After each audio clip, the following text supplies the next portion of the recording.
Assalamualaikum warahmatullahi wabarakatuh. Saya Ita Faranisa dari Universitas Muhammadiyah Cirebon, salah satu peserta KM Muhammadiyah Aisyah 2024 akan mempresentasikan artikel saya yang berjudul Penguatan Pencegahan Stunting Melalui Posyandu Balita. Yang akan saya bahas adalah abstrak, pendahuluan, metode, hasil dan pembahasan, dan yang terakhir adalah kesimpulan. Yang pertama, abstrak. Stunting adalah gangguan pertumbuhan dan perkembangan anak akibat kekurangan gizi yang menyebabkan tinggi badan anak lebih pendek daripada anak seusianya. Persoalan stunting sudah menjadi permasalahan global, nasional, dan lokal. Tujuan pengabdian ini untuk meningkatkan pemahaman para ibu-ibu akan pentingnya peran orang tua dalam mencegah stunting dan mengoptimalkan asupan nutrisi pada anak. Metode yang digunakan dalam penelitian ini adalah pendekatan partisipatif dan edukatif. Hasil dari pengabdian ini adalah menambah pengetahuan pencegahan stunting kepada ibu yang mempunyai anak balita. Pendahuluan. Menurut WHO 2015, stunting adalah gangguan pertumbuhan dan perkembangan anak akibat kekurangan gizi kronis dan infeksi berulang yang ditandai dengan panjang atau tinggi badannya berada di bawah standar. Selanjutnya, menurut WHO 2020, stunting adalah pendek atau sangat pendek berdasarkan panjang atau tinggi badan menurut usia yang kurang dari min 2 standar deviasi. Pada kurva pertumbuhan WHO yang terjadi dikarenakan kondisi inversi bawah akibat asupan nutrisi yang tidak adekuat dan atau infeksi berulang atau kronis yang terjadi dalam 1000 hari pertama kelahiran. Menurut Kementerian Kesehatan Republik Indonesia 2018, stunting merupakan kondisi gagal pertumbuhan pada anak, pertumbuhan tubuh dan otak akibat kekurangan gizi dalam waktu yang lama, sehingga anak lebih pendek dari anak normal seusianya dan memiliki keterlambatan dalam berpikir. Kekurangan gizi dalam waktu lama itu terjadi sejak janin dalam kandungan sampai awal kehidupan anak, 1000 hari pertama kelahiran. Stunting berpotensi memperlambat perkembangan otak dengan dampak jangka panjang berupa keterbelakangan mental, rendahnya kemampuan belajar, dan risiko serangan penyakit kronis seperti diabetes, hipertensi, hingga obesitas. Oleh karena itu, stunting menjadi permasalahan utama yang harus mendapatkan perhatian besar dari pemerintah agar angka stunting setiap tahunnya menurun. Persoalan stunting ini sudah menjadi permasalahan global, nasional, dan lokal. Secara global menunjukkan bahwa terdapat 148,1 juta anak-anak di dunia terkena stunting berdasarkan data UNICEF tahun 2023. Secara nasional, Indonesia sudah menaruh perhatian besar terhadap persoalan stunting. Akan tetapi, hasil dari data penurunan stunting tahun 2023 tidak mengalami penurunan yang signifikan karena stunting hanya turun 0,1% dari 21,6% pada tahun 2022 dan menjadi 21,5% pada tahun 2023. Maka pemerintah terus berupaya terhadap persoalan stunting ini. Presiden menargetkan angka prevalensi stunting 14% pada tahun 2024. Hal ini tercantum dalam Peraturan Presiden Nomor 72 Tahun 2021 tentang percepatan penurunan stunting. Selain itu, APBN memuat anggaran percepatan penurunan stunting yang dilaksanakan melalui 3 intervensi, yakni intervensi spesifik, intervensi sensitif, dan intervensi dukungan yang melibatkan berbagai instansi dan lintas sektor.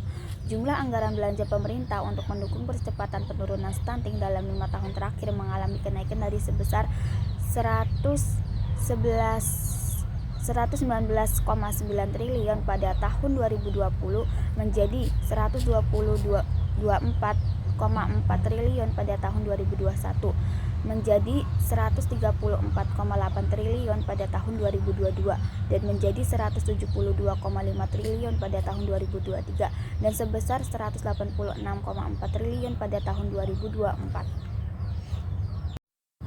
Melalui anggaran belanja stunting ini diselenggarakan di seluruh kabupaten atau kota yang ada di Indonesia. Secara global, angka stunting Kabupaten Sukoharjo, Jawa Tengah setiap tahun mengalami penurunan. Angka kasus stunting di Kabupaten Sukoharjo pada tahun 2020 sebesar 7,33%, pada tahun 2021 menurun menjadi 7,11%. Dan pada tahun 2003 menurun menjadi 7,5%. Hal ini menunjukkan bahwa angka stunting di Kabupaten Sukoharjo terus menurun setiap tahunnya. Sedangkan di Desa Plumbon sendiri, angka stunting sudah menurun.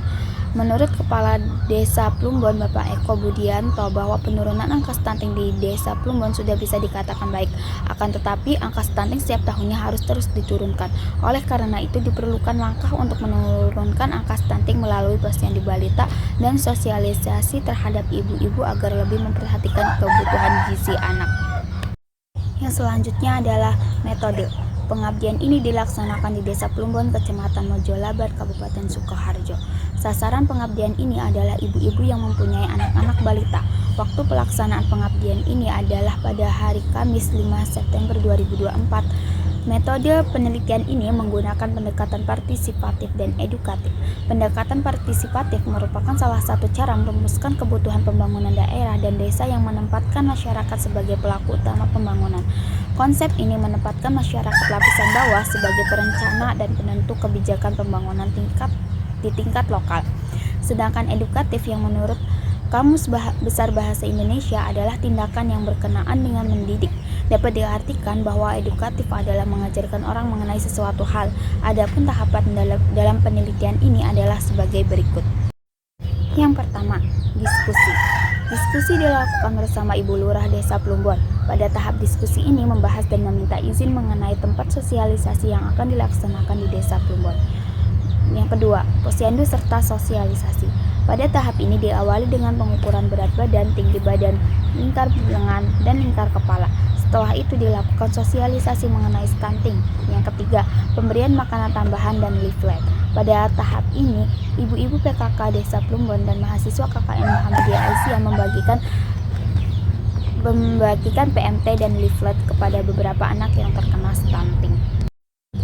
Selanjutnya, hasil dan pembahasan. Diskusi merupakan kegiatan penting yang harus dilakukan sebelum memulai sosialisasi. Waktu diskusi pada hari Selasa 27 Agustus 2024. Diskusi dilakukan bersama Ibu Lurah Desa Plumbon dengan membahas serta meminta izin mengenai tempat untuk diadakannya sosialisasi stunting. Dari hasil diskusi, tempat sosialisasi akan dilaksanakan di Posyandu Balita Bougainville. Kegiatan selanjutnya adalah posyandu balita dan sosialisasi. Posyandu balita merupakan layanan kesehatan yang berperan penting untuk memantau tumbuh kembang anak dan pencegahan stunting. Dalam kegiatan posyandu balita dilakukan pengukuran seperti tinggi badan, berat badan, lingkar lengan, serta lingkar kepala. Pengukuran ini sangat penting untuk menilai status gizi dan perkembangan anak. Hasil dari pengukuran tersebut yang dilakukan di Posyandu Bougainville menyatakan bahwa tidak ada anak yang teridentifikasi mengalami stunting. Hal ini berarti status gizi pada wilayah tersebut bisa dikatakan baik. Setelah dilakukan pengukuran tinggi badan, berat badan, lingkar lengan, dan lingkar kepala, diselenggarakan kegiatan sosialisasi tentang stunting dengan tema pencegahan stunting demi generasi emas Indonesia yang sehat, dengan tujuan untuk meningkatkan pemahaman para ibu-ibu akan pentingnya peran orang tua dalam mencegah stunting dan mengoptimalkan asupan nutrisi pada anak. Setelah kegiatan posyandu dan sosialisasi mengenai stunting selesai, dilanjutkan dengan pemberian makanan tambahan kepada balita yang terkena stunting untuk mendukung pemenuhan gizi mereka. Makanan tambahan ini bertujuan untuk membantu anak memperoleh nutrisi yang baik sehingga dapat mendukung pertumbuhan anak secara optimal. Selain itu, para ibu balita diberikan leaflet tentang stunting yang berisi informasi mengenai pengertian stunting, penyebab stunting, ciri-ciri stunting, dampak stunting, cara mencegah stunting, zat yang berperan dalam mencegah stunting, serta inspirasi menu makanan tambahan untuk balita. Dengan pemberian leaflet ini, diharapkan para orang tua lebih memahami pentingnya peran mereka dalam menjaga kesehatan dan nutrisi anak guna mencegah stunting. Yang terakhir adalah kesimpulan. Kegiatan pengabdian masyarakat ini berjalan dengan baik serta tercapainya target yang diharapkan, yaitu meningkatkan pengetahuan ibu yang mempunyai anak balita mengenai pencegahan stunting dengan menjaga kesehatan dan asupan nutrisi anak. Disarankan kepada masyarakat terkhusus orang tua untuk lebih memperhatikan kesehatan dan asupan nutrisi anak untuk mencegah stunting karena apabila anak terkena stunting akan berdampak pada masa depan anak. Sekian presentasi dari saya. Wassalamualaikum warahmatullahi wabarakatuh.